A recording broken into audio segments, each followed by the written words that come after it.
Nossa aventura no Pico das Almas, atoleiro, frio e uma decisão difícil. Muitas pessoas planejam viagens para colecionar destinos. A gente planeja para colecionar histórias. O Pico das Almas estava nos nossos planos há tempos, mas a montanha parece que tem um jeito próprio de dizer bem-vindos. Antes mesmo de pisarmos na trilha, a estrada de barro, castigada pela chuva na noite anterior, resolveu nos parar. O carro atolou, ali, no meio do nada. Nosso primeiro desafio não foi a altitude, mas a nossa parceria. Entre o som do motor e o cheiro de barro, a gente não se estressou, a gente se uniu. Porque quando você viaja com o amor da sua vida, até um carro atolado vira motivo de risada e trabalho em equipe. Conseguimos tirar o carro do atoleiro, mas a natureza nos tinha outra surpresa. Um pouco mais à frente, havia um riacho cruzando a estrada. O carro não passaria ali. A chuva da noite anterior aumentou muito o tamanho do riacho. Isso significava que a nossa trilha, que já seria longa, ganharia alguns quilômetros a mais de caminhada. E aqui entra a verdade sobre a vida real. Nem todo dia a gente está 100%. Ao desatolar o carro, a Maia começou a sentir uma dor na coxa. A gente sabia que o nosso ritmo não seria de atleta, mas ainda assim conseguiríamos fazer a trilha. Fomos no ritmo de quem quer sentir o caminho, não apenas vencer o cronômetro. Um passo de cada vez, um apoio aqui, uma mão estendida ali. O amor não é só estar junto no topo, é carregar o cansaço um do outro na subida. Você sabe o que acontece quando você é obrigado a andar devagar? Você enxerga o que a maioria ignora. Nós fomos devagar, podemos observar tudo no caminho, fotografamos muito, fomos caminhando com calma, decidimos que cada parada seria um evento. Paramos para fotografar, para olhar o horizonte, para simplesmente respirar o mesmo ar. O visual era fantástico, daqueles que fazem você se sentir pequeno diante do mundo, mas gigante por estar ali com a pessoa certa.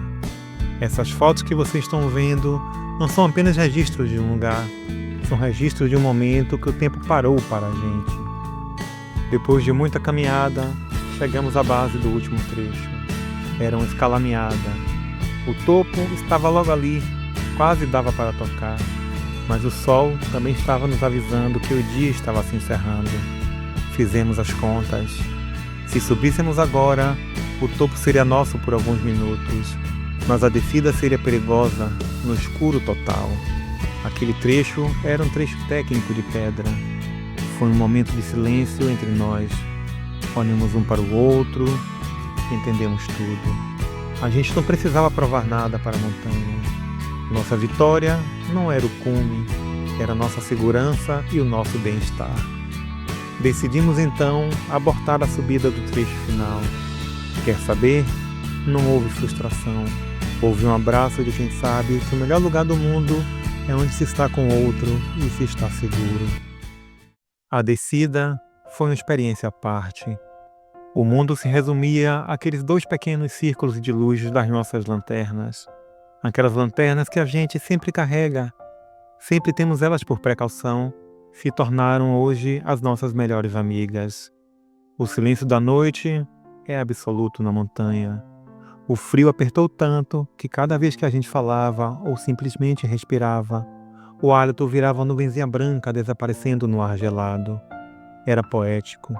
Estávamos cansados, as pernas pesavam, mas havia uma paz indescritível de caminhar sob as estrelas, ouvindo apenas os nossos passos e a nossa respiração, e o céu estava lindo naquela noite. Depois de uma longa e agradável caminhada no escuro, chegamos ao carro por volta das 21 horas.